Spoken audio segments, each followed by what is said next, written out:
예수님의 죽음의 과정을 우리가 함께 공부해 보려고 합니다. 그런데 23절, 24절 지금 합독한 것처럼 예수님이 십자가에 못 박히신 후에 일어난 한 사건을 기록합니다. 그 내용은 옷을 이제 23절에 예수님의 옷을 이제 누가 갔냐 라고 하는 그런 상황 속에서 군인들이 옷을 찢지 말고 누가 하나 제비 뽑아서 그냥 다 주자. 이게 오늘날에는 별로 이해가 안 됩니다. 왜냐하면 물질적으로 풍요로운 시대를 사니까 뭐 누가 옷 가지고 뭐 싸울 필요가 있냐. 그런데 옛날에는 옷을 다 손으로 이렇게 집집마다 입을 옷을 짜서 만들었습니다. 옛날에 우리 시골에 배도 다 짜서 입었던 것처럼 지금 뭐 2000년 전 이야기니까 더 열악한 그런 상황이죠. 그래서 당시에는 뭐 옷을 하나의 어떤 재산처럼 귀중한 것처럼 그렇게 여기던 시대다 보니까 어떤 전쟁에서 전쟁하고 나면 적군들 죽은 그런 적군들에게서 옷을 벗겨서 입기도 하고 또 사형 당하는 이런 사람들이면 이제 사형을 다 발가벗겨서 이제 사형시키거든요. 그러면 그 옷을 이제 가지면 그것을 또 입는 거죠. 우리 문화로는 이해가 안 되지만 당시 고대 사회는 비일비재하게 일어났던 그런 사건을 이야기하면서 24절에 이렇게 하는 것도 이는 성경에 그들이 내 옷을 나누고 내 옷을 제비 뽑나이다 한 것을 응하게 하려 함이로라. 응한다는 것은 뭐예요? 큰 볼일 본다는 게 아니고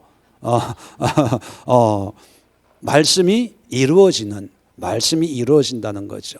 자, 아니 우리는 예수님이 이 땅에 오셔서 십자가를 통해서 우리 온 인류의 죄를 대속하는 어떤 십자가의 사명을 위해서 그걸 이루기 위해서 이 땅에 오셨다. 이렇게 큰 어떤 복음의 핵심을 우리는 기억을 하고 있습니다. 그런데요, 오늘 제가 말씀드리고 싶은 것은 예수님 입장에서 예수님도 그런 십자가의 사명을 알고 계세요. 내 뜻대로 마옵시고 아버지의 뜻대로 하옵소서. 그리고 기회 있을 때마다 제자들에게 내가 십자가에 달려서 죽을 거다. 계속 말씀을 하신 거 보면 예수님도 그 십자가 사건을 위해서 이 땅에 왔다는 걸 너무나 잘 알고 있습니다. 자, 그런데 우리는 그냥 마지막 목적만 달성하면 달성한 거라고 생각을 해요. 그런데 예수님은 그 십자가의 사명을 완성하기 위해서 이 땅에 오셔서 30년 동안 어떤 사적인 삶을 사시다가 3년 반 동안 공생애를 살아오시면서 어떻게 그런 하나님의 사명을 이루어가고 있는가를 오늘 한번 살펴보려고 합니다. 결론적으로 말씀을 드리면 예수님은 철저하게 하나님의 말씀을 이루는 삶을 살았어요. 다시 말하면 십자가의 사명만 이루는 것이 아니라 그 십자가의 사명을 위해서 작은 것부터 공생애 뿐만 아니라 개인적인 삶의 모든 여정부터 하나님의 말씀을 이루는 삶을 살다가 최후의 십자가의 사명을 감당하는 그런 모습을 우리에게 보여줍니다. 제가 왜 이런 얘기를 하냐 하면 이런 의미 여러분 잘 이해할 거예요. 어떤 큰 일을 하기 위해서는 작은 일도 성실하게 겸손하게 최선을 다해서 할 때 큰 일도 그렇게 하는 거예요. 집에서 그렇게 해야 밖에 나가서도 그렇게 하고 나중에 직장생활을 해서도 그렇게 하고 그죠? 교회 안에서도 신앙생활을 잘 해야 삶의 예배도 잘 드리고 제가 말씀드리고 싶은 것은 한 번에 뭔가 되는 게 아니라 그 한 번에 뭔가 사람들이 인정하는 그런 삶을 위해서는 보이지 않는 곳에 철저하게 그러한 삶을 살아가는 훈련을, 그런 삶의 모습이 되어져야 된다는 거예요. 그러니까 예수님도 한 번에 꽝 하나님의 말씀을 이룬 것이 아니라 작은 것부터, 사소한 것부터 하나님의 말씀을 이루는 그런 삶을 사셨다는 거예요. 자, 그래서 예수님의 삶을 크게 네 가지로: 출생, 성장, 사역, 죽음. 자, 어떻게 살아오셨는가? 자, 마태복음으로 넘어갑니다. 계속해서 성경을 함께 찾아볼 겁니다. 마태복음 1장. 자, 출생에 대해서. 출생. 자, 마태복음 1장 21절 23절까지 제가 있습니다. 아들을 낳으리니 이름을 예수라 하라. 이는 그가 자기 백성을 그들의 죄에서 구원할 자이심이라 하니라. 이 모든 일이 된 것은 주께서 선지자로 하신 말씀을 이루려 하심이니 이르시되 보라 처녀가 잉태하여 아들을 낳을 것이요 그 이름은 임마누엘이라 하리라 하셨으니 이를 번역한즉 하나님이 우리와 함께 계시다 함이라. 자, 22절에 이름을 예수라 하라라고 하는 것은 뭐를 이루기 위함입니까? 이름 짓는 것도 말씀을 이루기 위해서 이름을 예수라 해라 그랬다는 거예요. 자, 2장 14절. 자, 태어났어요. 예수님이 태어났습니다. 자, 2장 14절. 요셉이 일어나서 밤에 아기와 그 어머니를 데리고 애굽으로 떠나가 헤롯이 죽기까지 거기 있었으니 이는 주께서 선지자를 통하여 말씀하신 바 애굽으로부터 내 아들을 불렀다 함을 이루려 하심이라. 자, 헤롯 왕이 이제 메시아가 태어났다는 얘기를, 동방박사 얘기를 듣고 다 죽이려고 해요. 그러니까 이 얘기를 듣고 애굽으로 피신을 갔어요. 자, 피신 간 것도 내가 가고 싶어서 간 것이 아니라 성경은 뭐라고 얘기합니까? 말씀을 이루기 위해서, 말씀을 이루기 위해서 피난을 간 거예요. 자, 계속해서 마태복음 2장 22절. 이제 피난 갔다가 이제 돌아왔어요.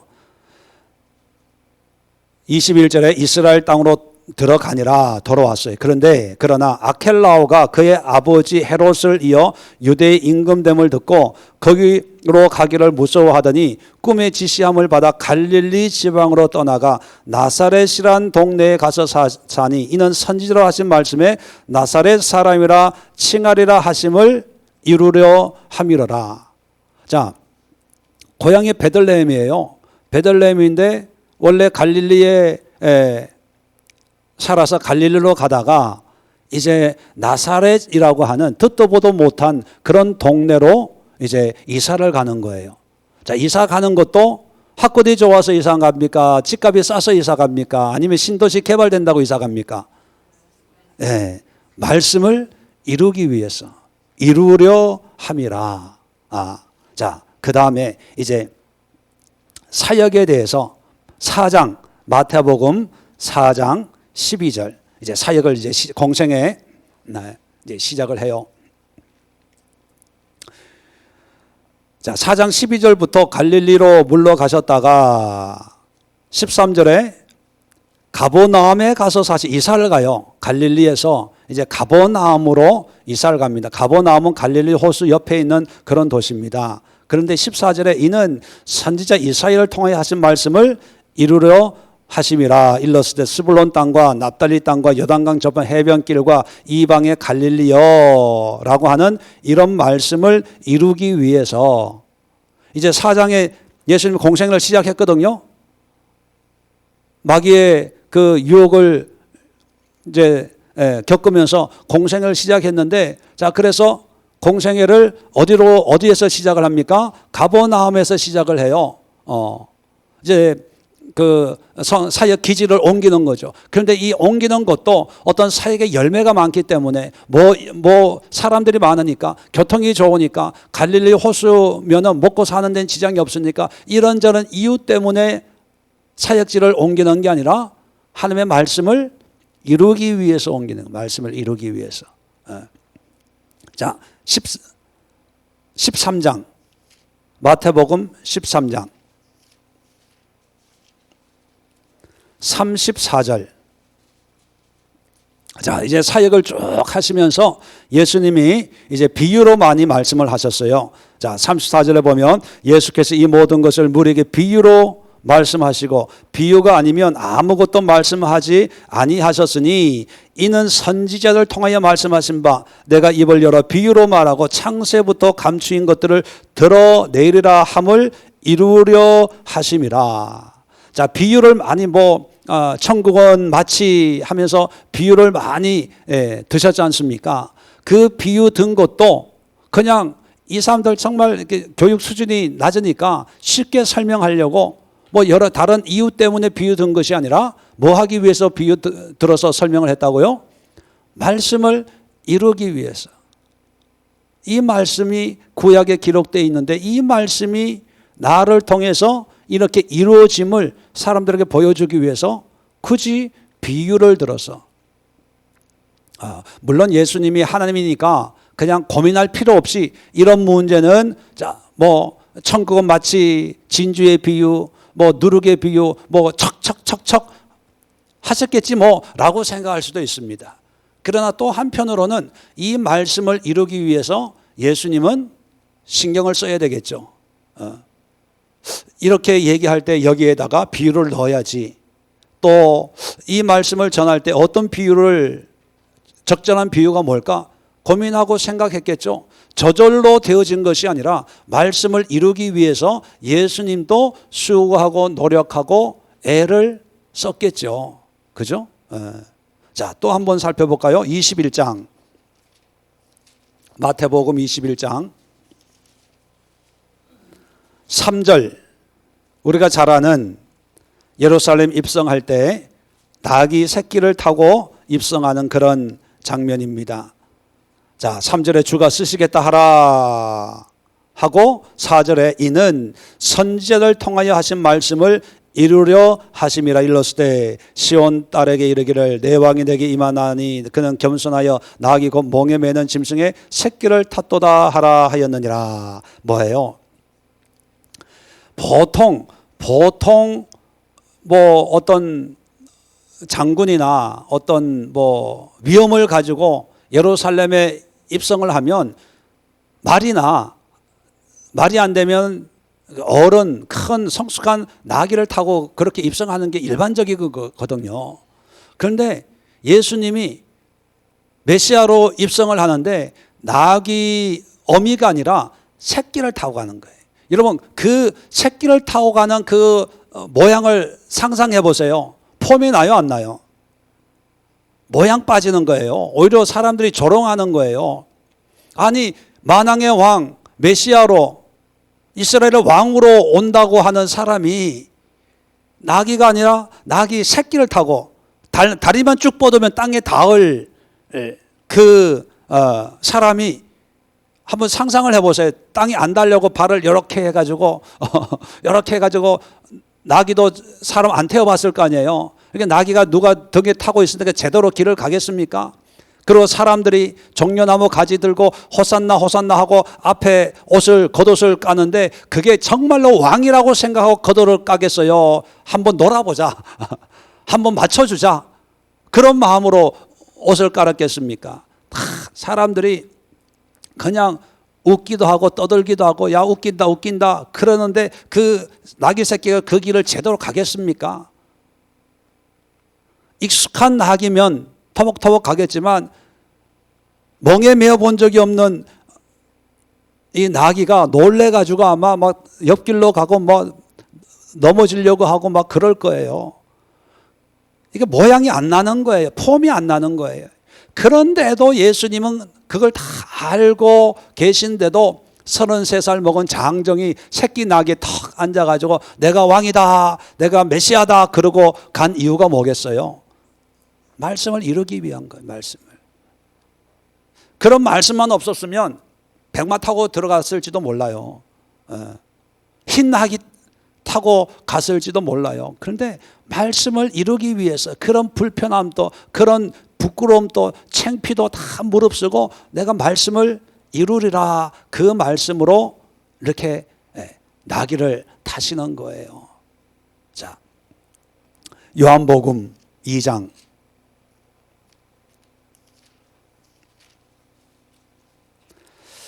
15절.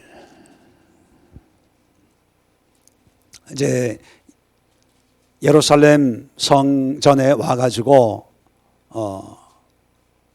이제 물건 사고 파고 하는 사람들 다 쫓아내는 거죠.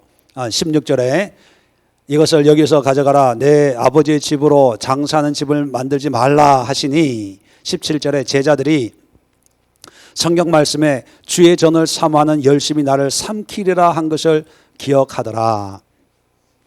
뭐예요? 예수님이 채찍을 들어서 33살 먹은 청년이 이 성전에 사고 팔고 절기에 사고 팔고 하는 사람들이 많이 있잖아요.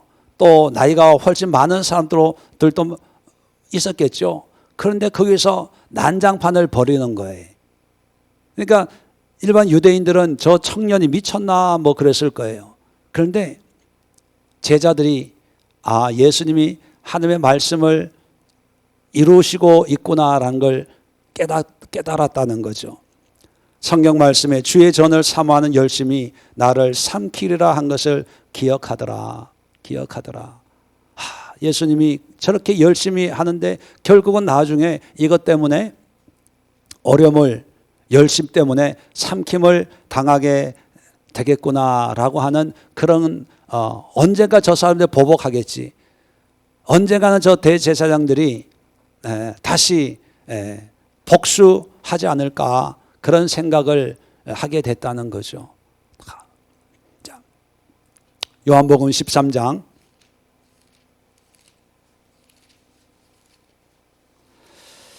18절. 자, 예수님이 자신의 마지막 최후의 만찬석에서 세족식을 하고 난 다음에 18절에 내가 너희 모두를 가리켜 말한 것이 아니니라. 나는 내가 택한 자들이 누구인지 알미라. 그러나 내 떡을 먹는 자가 내게 발꿈치를 들었다 한 성경을 응하게 하려는 것이니라. 이제 배반할 자를 이제 얘기하고 있는 거예요. 근데 배반하는 것도 그냥 지가 나를 싫어서 배반하는 게 아니라 결국은 하나님의 말씀을 이루게 하기 위해서 이렇게 배반하게 된다라고 하는 거예요. 자, 또 한 번 찾아볼까요? 15장, 요한복음 15장 25절.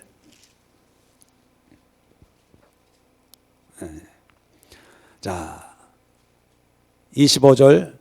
그러나 이는 그들의 율법에, 이제 유대인들의 율법에 기록된 바 그들이 이유 없이 나를 미워하였다 한 말을 응하게 하려 함이라.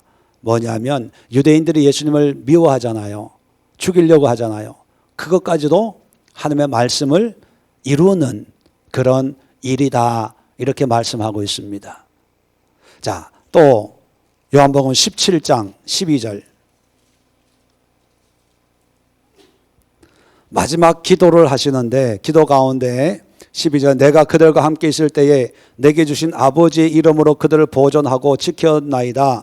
그 중에 하나도 멸망하지 않고 다만 멸망의 자식뿐이오니 이는 성경을 응하게 함이니이다. 자, 12제자 가운데 한 사람만 배반하고 나머지 11사도는 이제 다 예수님의 제자로 그렇게 세우게 되죠. 그래서 가룟 유다는 이제 나중에 자살하는데 그걸 의미하는 거예요. 12제자 가운데 한 멸망의 자식뿐만, 가룟 유다만 자살하고 나머지 11사람은 나중에 다시 회복이 된다. 그 얘기. 자, 그것도 유다는 미워하고 나머지 11제자는 사랑해서 남겨두는 것이 아니라 하나님의 말씀을 이루기 위해서, 말씀이 성취되기 위해서 그 제자의 사역까지도 예수님이 다 예언하고 있다는 거죠. 자, 그 다음에 다시 이제 죽음으로 옵니다. 이게 사역이라면 죽음의 과정 속에 하나님의 말씀이 어떻게 이루어지는가. 마태복음 27장 12절.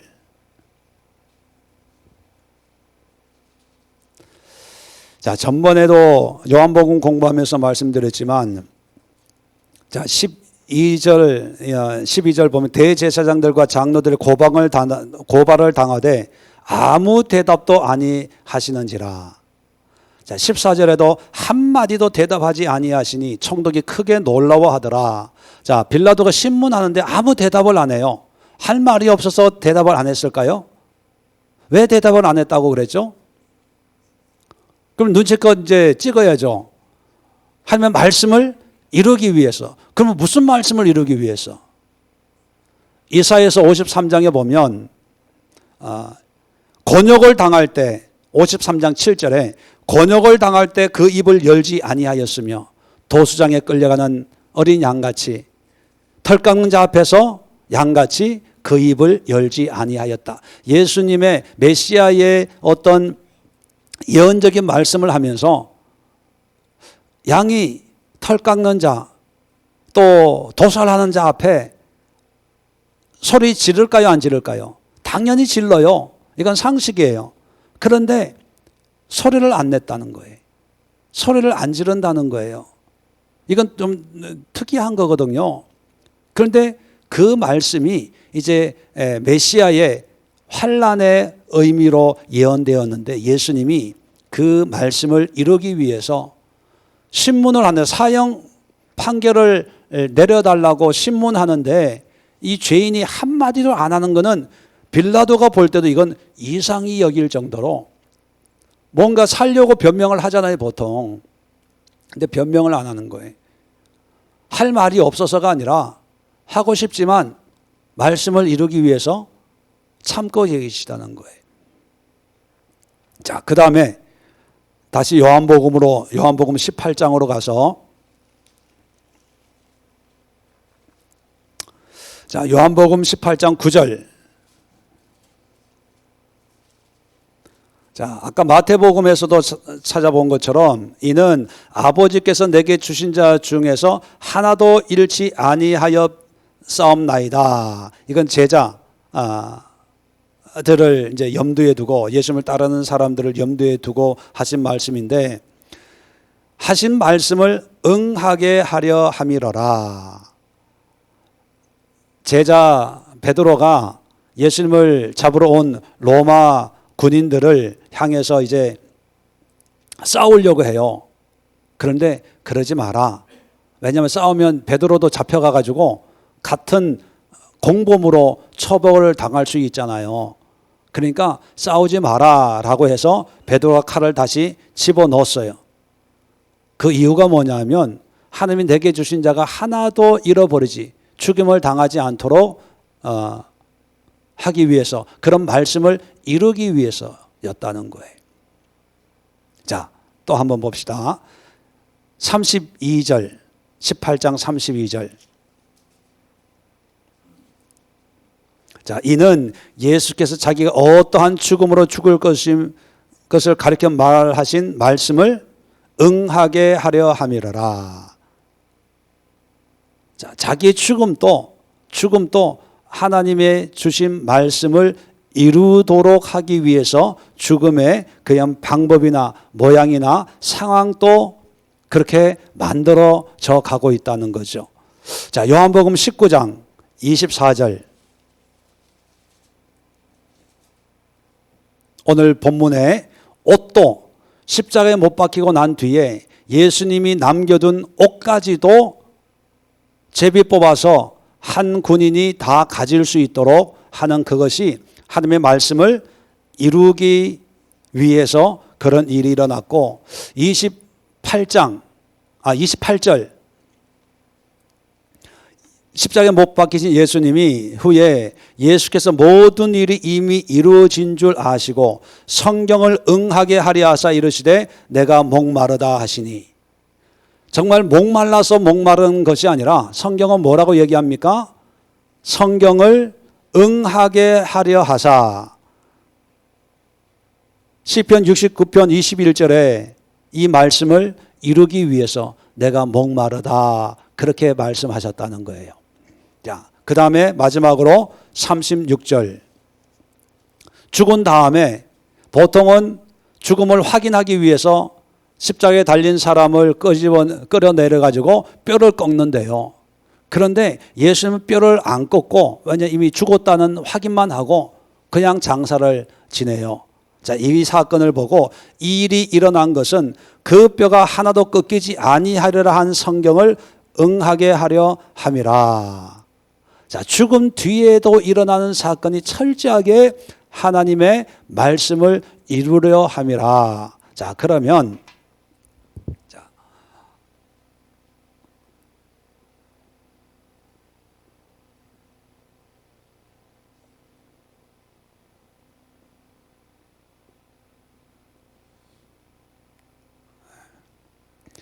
예수님의 공생애의 사역을, 뭐 여러 사역의 내용도 있지만 공생애 사역의 핵심, 왜 표적과 기적과 이적과 뭐 여러 가지 어떤 그런 사역들을 많이 하셨어요. 뭐 십자가 사역까지도 다 포함해서 왜 예수님이 그렇게 하셨을까라고 묻는다면 뭐라고 대답해야 될까요?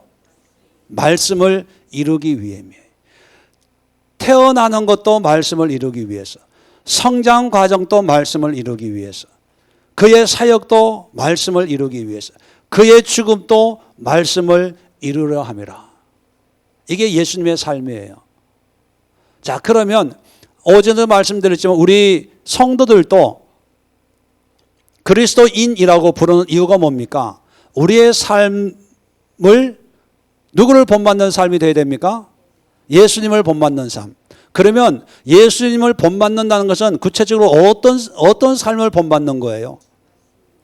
아니, 그건 정답이고, 그건 정답이고, 예수님의 삶을 본받는 삶이 그리스도인인데, 여러분 그리스도인으로 살았잖아요. 그러면 어떻게 살았어요? 어떤 그리스도를 본받는 거예요? 한번 본받고 살고 있나 안 따져봅시다. 예수님처럼 죄인들, 병든 사람들, 몸 파는 사람들, 세리들, 죄인들하고 같이 밥 먹고 어울리고 죄인들의 친구로 그렇게 살고 있나요? 아니면 날마다 사람들 모아놓고 회개하라 천국이 가까웠다 복음을 전하고 살고 있나요? 네? 이명 집사님? 아니면 예수님처럼 기적과 이적을 통해서 하나님의 능력을 보여주고 있나요? 아니면 스레파 끌고 원피스 입고 제자들 데리고 다니면서 제자들 다니면서 귀신 쫓아내고 하는 복음을 선포하고 있나요? 아니면 차라리 십자가 지고 골고다 가가지고 빤스 벗고 이렇게 십자가에 못 박혀서 그 길을 걷고 있나요? 아니, 그런데 왜 그리스도인이에요? 뭐가 그리스도인이에요? 왜 그리스도인입니까?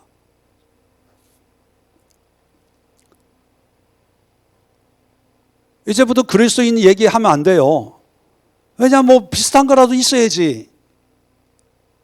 여러분, 예수님이 사신 삶은 하나님이 예수님에게 주신 어떤 사명이에요. 그렇기 때문에 우리가 예수님하고 똑같이 그런 모양과 모습으로 살아야 되는 건 아니에요. 어떤 분이 그래요. 목사님, 만약에 전쟁이 나가지고 북한 공산당에 와가지고 제일 먼저 죽이는 게 목사래요. 목사님, 총 들고 예수 믿으면 죽고 김정은이 섬기면 살려주겠다 그러면 어떡할 거예요? 물어요. 그럼 제가 뭐라고 대답할까요? 물론 예수 믿는다고 대답은 하지만 여러분, 그때 하나님이 우리에게 순교의 사명을, 물론 그분도 가정에서 얘기한 거겠지만 저도 이제 가정에서 얘기하는 거예요. 순교의 환경과 상황이 있을 때 하나님은 그때 우리에게 주신 사명이 순교라면 순교하는 거예요.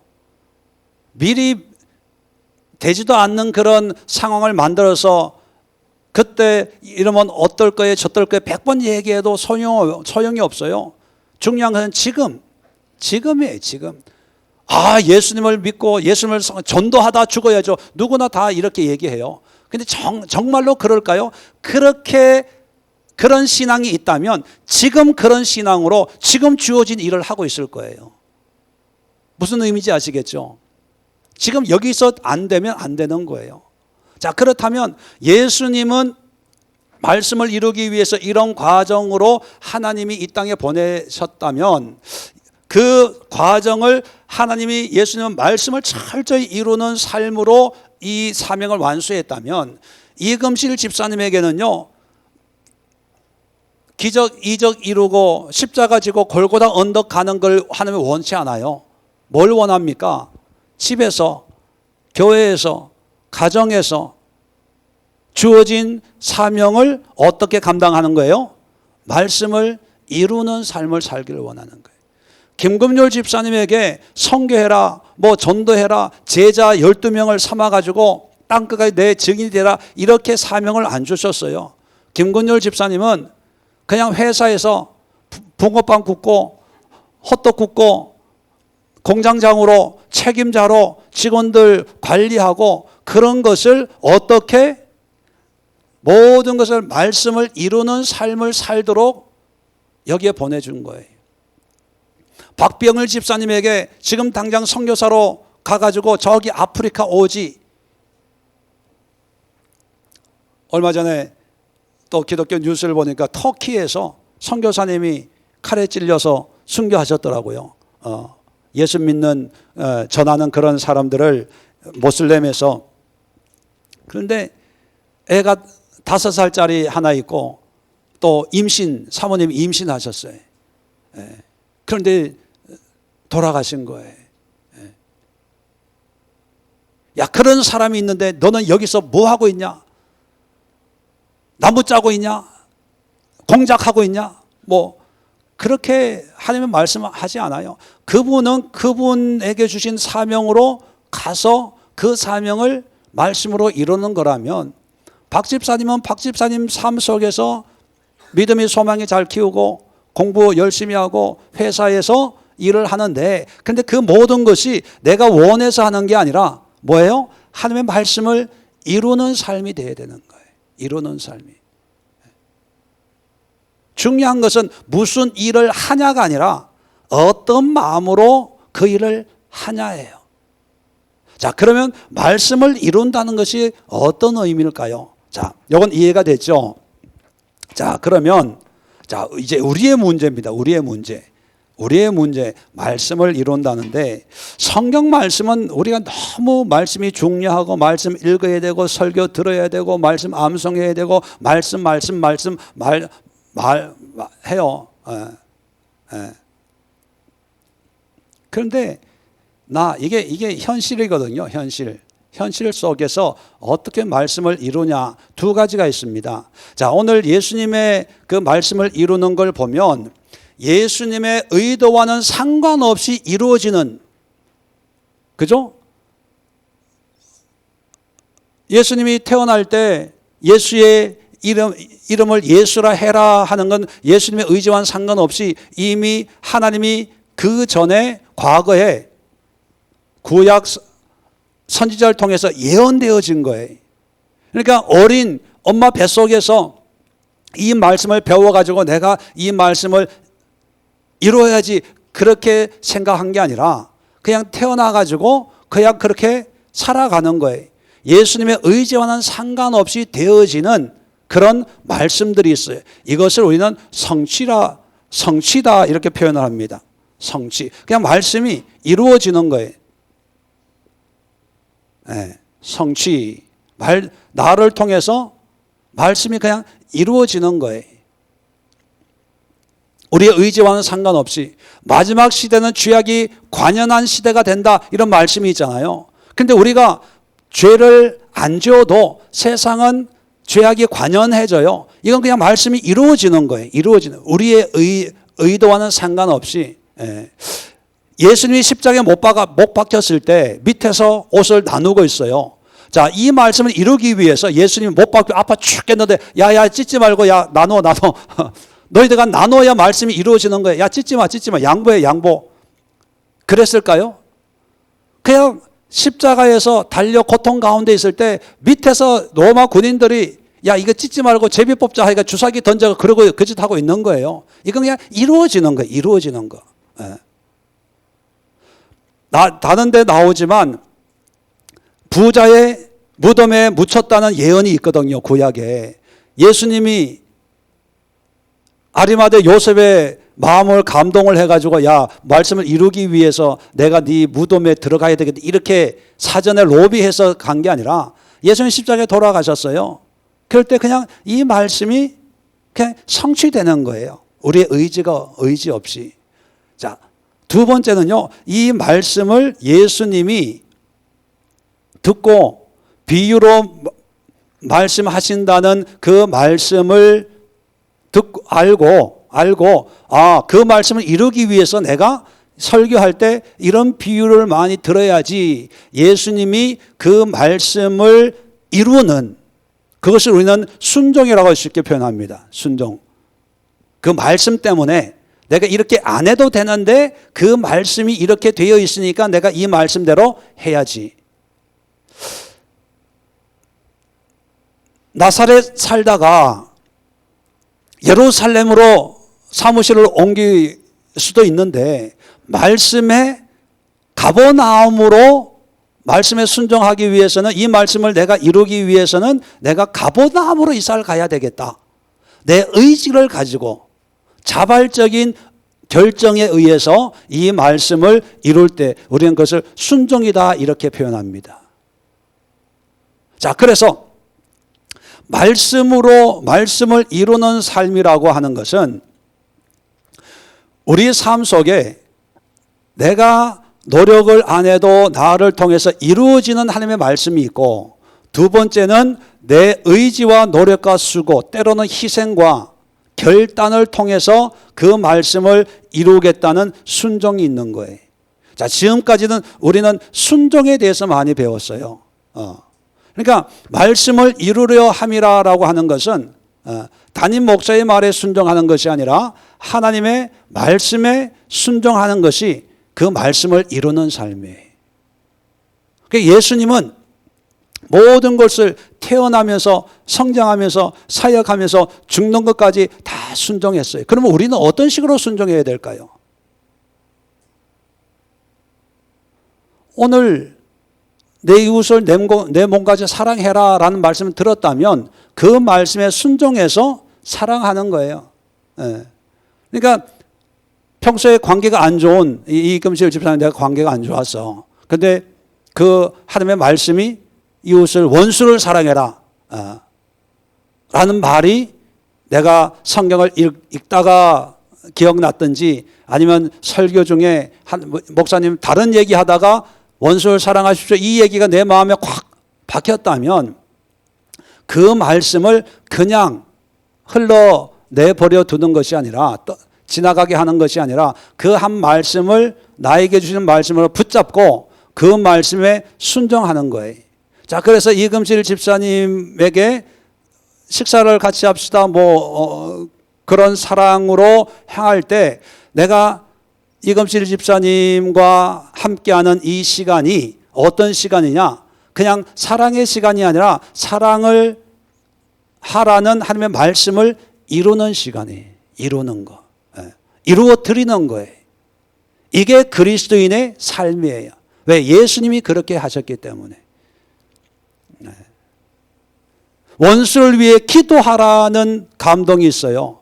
그러면 그 감동을 그냥 감동으로 흘러가게 내버려 두는 게 아니라 그 말씀을 붙잡아서 그 말씀에 순종해서 원수를 위해서 기도하는 거예요. 그럴 때 말씀을 이루는 삶이 되는 거예요. 이게 예수님의 삶이고 이것이 예수를 믿는 그리스도인의 삶이에요. 자, 그 다음에 성취라고 하는 것은 어떤 의미냐면 우리가 할 수 있는 게 아니에요. 이건 되어지는 거예요. 자, 되어지는 거기 때문에 나는 몰라 그게 아니라 성취, 나를 통해서 하나님의 말씀 성취되는 것은 우리가 고백하는 거예요. 아, 하나님의 말씀이 이렇게 이루어졌구나 선포하고 고백하는 거예요. 그게 말씀을 이루는 삶이에요. 사실 이 성취는 내가 이루는 것이 아니라 누가 이루는 거예요? 하나님이 이루시는 일이에요. 예수님을 말구의 그 시대의 그 상황에 태어나게 하신 것은 하나님이거든요. 근데 하나님이 하신 일을 말구의 베들레헴의 나사렛의 가버나움에 그렇게 자라게 한 것을 마태는 하나님이 이렇게 하신 것은 말씀을 이루려고 이렇게 하신 거예요. 이렇게 고백하는 거예요. 인정하는 거예요. 이건 학군이 좋아서 이삭한 거 이렇게 얘기하는 게 아니고 하나님의 말씀을 이루게 위해서. 그러니까 내 삶 속에서 하나님의 역사하는 것을 발견하는 거예요. 그리고 그것을 고백하고 주님 앞에 영광을 올려드리는 것이 말씀을 이루는 삶이에요. 자, 구체적으로 우리 삶 속에 예를 들면 이런 거예요. 오늘이 아니고 요즘에 경제적으로 많이 어려워요. 근데 경제적으로 힘들어서 괴로워하고 있는데 하나님이 기도 가운데 말씀 가운데 뭐 예배 가운데 하여튼 나에게 고난이 내게 유익이라 이로 말미암아 내가 하나님의 율례를 알게 되었습니다. 이런 말씀이 이제 내 마음에 찾아왔다면 자, 고난 문제 이런 문제 우리가 어떻게 할 수 있는 게 아니에요. 그런데 이 고난의 문제 내가 지긋지긋한 이 가난의 문제도 말씀을 이루는 삶으로 바꾸려면 하나님의 성취를 인정하고 고백하는 하나님이 나에게 이런 가난의 문제를 주셨구나. 그런데 가난이 내게 유익인 것은 이로 말미암아 하나님의 말씀을 하나님의 뜻을 알게 되었으니까 하나님 가난을 통해서 하나님을 알게 됨을 감사합니다. 이거를 고백하는 거예요. 그러면 그 고백이 말씀을 이루는 어떤 말씀? 고난이 내게 유익이라 이 말씀을 내가 이루는 거예요. 이해가 되시겠어요? 모든 상황을 해결만 하려고 하지 말고 지긋지긋하다고 여기지 말고 그 문제를 성경을 읽는 가운데 기도하는 가운데 하나님이 나에게 주신 하나님의 역사라고 하는 것이 기억이 감동이 있다면 그것을 하나님의 말씀이 이렇게 나에게 이루어졌구나. 그렇다면 이것을 통해서 하나님이 원하시는 것이 내가 회개한다든 회개일 수 있고 아니면 겸손하라는 말씀일 수도 있고 또 섬기라 여러 가지 각자 받는 은혜가 있잖아요. 이것을 그냥 고백하는 거예요. 인정하는 거예요. 받아들이는 거예요. 그래서 하나님이 나에게 이런 문제를 주셨구나. 그래서 하나님이 나를 이렇게 인도하시는구나. 그거를 하나님의 말씀의 성취로 우리가 믿는 거예요. 믿고 그 말씀의 의미를 따라서 살아갈 때 말씀을 이루는 삶이 되는 거예요. 자, 그래서 말씀을 이루는 삶이란 크게 두 가지입니다. 요약하면 내 삶 속에서 하나님의 말씀의 성취를 고백하는 거예요. 인정하는 거예요. 재수 없어서 내가 가난한 것이 아니라 하나님이 나를 훈련하기 위해서 겸손케 하기 위해서 하나님이 나를 이렇게 만들었습니다. 그리고 내가 겸손해지는 거예요. 그러면 그 말씀을 이루는 삶이 되는 거예요. 두 번째는 뭐냐면 말씀을 통해서 또 기도를 통해서 하나님이 주신 감동에 내가 적극적으로 순종하는 거예요. 예수님께서도 적극적으로 그 말씀을 순종하는 것처럼 우리도 그 상황과 여건과 형편 속에서 내가 이렇게 안 해도 되는데 그냥 내가 그렇게 하는 거예요. 그러니까 여러분, 이 말씀을 이루는 삶을 살기 위해서는 뭐를 많이 알아야 될까요? 말씀을 많이 알아야 되는 거예요. 말씀을 모르면 삶이 해석이 안 돼요. 말씀을 모르면 순종하는 게 한계가 있어. 늘 이웃을 사랑하다, 그것만 알면 이웃만 사랑하다 끝나요. 그러면서 다 했대요. 그런데 하나님의 말씀은 우리에게 이웃도 사랑하고 원수도 사랑하고 또 헌신하고 수고하고 나누고 베풀고 섬기고 여러 가지가 있잖아요. 그런데 자기가 아는 수준만큼만 열심히 하고 자기가 할 만큼 다 말씀을 이루었습니다. 이루어가고 있습니다. 이래요. 초신자들이 참 답답한 게 뭐냐면 자신의 열심히 전부인 줄 알아요. 그게 뭐냐면 목사님, 나는 할 만큼 하고 있으니까 더 이상 부담되게 이래라 저래라 하지 마세요. 나는 지금 열심히 하고 있으면 오늘 예배 나와서 목사님 설교 들어주는 것만도 고맙게 생각하십시오. 속으로 이렇게 생각하는 것 같아. 속으로.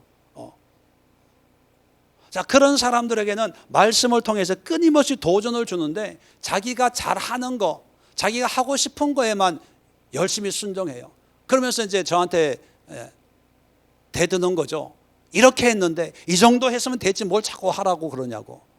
예, 그것도 대단해요. 수고해요. 수고한 거죠. 그러나 끊임없이 하나님이 주시는 말씀에 우리는 순종해요. 예수님이 어릴 때만 순종했나요? 사역만 순종했나요? 죽을 때만 순종했나요? 다 삶이 다 그래. 삶이. 지난주에 제 조카가 목사가 와가지고 집에 가서 이런 얘기 저런 얘기 하면서 느낀 게 뭐냐면 옛날에도 좀 뺀질 거렸거든요. 걔가 조카 삼촌이고 이러니까 그래서 걔를 불러다 놓고 뭐 사례비도 못 주고 그러니까 야, 지금 사례비 없고 이래도 이 교회에서 충성해라. 여기서 최선을 다해라. 여기서 성도들에게 인정받으면 하나님이 다른 교회로 옮길 때 그 교회에서도 성실하게 일하고 그 교회에서도 인정받는다. 그런데 여기서 인정 못 받고 이게 작은 교회 뭐 대충 하다가 이제 좀 큰 교회가 성도가 좀 있고 그런 교회 가면 내가 열심히 해가지고 잘해야지. 안 된다. 여기서 안 되면 거기 가도 안 된다. 그런데 여기서 되면 거기 가도 된다. 그런 얘기를 했어요. 그러니까 환경 보지 말고 네가 하나님 앞에 기도하면서 열심히 한번 해봐라. 그런데 이게 안 되는 거예요. 그래서 네 나가봐라. 네. 그래서 네 교회인가 세 교회인가 그렇게 다니고 이제 그때 만났거든요. 이제 애가 셋돼서 만난 거예요. 예. 근데 이제 뭔가 이렇게 진중해지고 또 어젓해지고 이제 사역에 대해서 이제 내가 얘기한 그런 얘기가 이제 들어오는 거예요. 그래서 지난번에 온 것도 이제 12월 1일 오늘부터 새로운 교회 가서 사역을 하는데 한 달 먼저 사임을 하고 한 달 동안 이 교회도 한번 가보고 저 교회도 한번 가보고 교회를 이제 다니는데 저희 교회에 한번 온 거죠. 제가 여러분에게 말씀드리고 싶은 것은 뭐냐면 지금 되어져야지. 환경이 좀 이래서 어렵고 뭐 이래서 어려우니까 이 환경이 좀 나아지면 그때 순종해서 하나님의 말씀대로 내가 살겠습니다. 이거 안 돼요. 그 환경이 해결되면요 다른 환경이 또 문제가 생겨요. 끊임없이. 여러분 문제 없었던 적이 있었나요? 지금까지 난 한 번도 문제 없이 살았던 적이 있었습니다라고 한 분 발 들어보세요. 네. 없어요. 문제는 끊임이 없어요. 끊임이 없어요. 근데 그 문제라는 것이 우리를 순종케 하는 문제가 아니라 끊임없이 이유와 핑계와 방해를 주는 그런 문제의 투성이에요. 투성이. 그러니까 지금 한 작은 말씀에 순종하는 거예요. 어릴 때 순종했던 예수님은 성장에서도 순종하고, 성장해서 순종한 예수님은 사역을 할 때도 순종하고, 사역할 때 순종했던 예수님은 십자가 앞에서도 순종하더라는 거예요. 반대로 어릴 때 순종 안 하면요, 커서도 순종 안 해요. 커서도 순종 안 되면 사역할 때도 안 돼요. 사역할 때 안 하면 죽을 때도 안 돼요. 어떤 사람은 그래요. 목사님, 그냥 살다가 강도처럼 죽기 전에 예수 믿고 천국 가면 되지, 뭐 미리부터 예수 믿고 힘들게 신앙생활 합니까? 그런 분들이 있어요. 그러면요, 그렇게 하세요. 그래요. 그렇게 해보세요. 안 돼요, 안 돼. 자, 오늘 예수님의 마지막 모습을 보면서 두 가지를 여러분들에게 도전을 드립니다. 말씀을 이루는 삶, 내가 하고 있는 모든 삶이 하나님의 말씀을 이루는 삶이다. 이것이 그리스도의 삶이고 신앙인의 삶이라면 우리가 어떻게 말씀을 이루냐? 첫 번째, 여러분 삶 속에 성취된 하나님의 말씀을, 하나님의 뜻을 발견하고 그걸 찬양하고 고백하고 선포하고 그렇게 살아가면 그게 말씀을 이루는 거예요. 두 번째는 뭐냐면, 지나가는 말 한마디에, 언뜻 들은 한마디에, 극동방송에 나오는 설교 한마디, 그 말씀에 내가 그냥 순종하는 거예요. 그것이 말씀을 이루는 삶이에요. 오늘 순종했다고 끝나는 게 아니라 오늘 순종했으면 내일 순종하고, 올해 순종했다면 내년에 순종하고, 젊어서 순종했다면 나이가 들어서 순종하고요. 어떤 사람은 목사님 젊어서 열심히 해가지고 이제는 좀 쉬어야죠. 네. 아니에요. 말씀을 이루는 삶은요, 연세가 많아도 아파서 병상에 누워 있어도 말씀을 이루는 삶을 살 수가 있어요. 십자가에 달려서도 말씀을 이루셨는데 우리의 호흡이 있는 그날까지 하나님의 말씀 응하려 하심이라. 그래서 여러분 주변에 있는 사람들에게 믿음으로 순종할 때 그들이 뭐라 그러는지 여러분 속으로는 이렇게 생각해서 하나님의 말씀을 응하려 함이로라. 내가 이렇게 하는 것이 말씀을 이루려 함이라. 아내에게 잘하는 것도 속으로 해서 대놓고 하면 또 한마디 또 들으니까 속으로, 그래 내가 당신한테 이렇게 하는 것도 다 하나님 말씀을 이루기 위함이라. 아냐 이 인간아 이러면서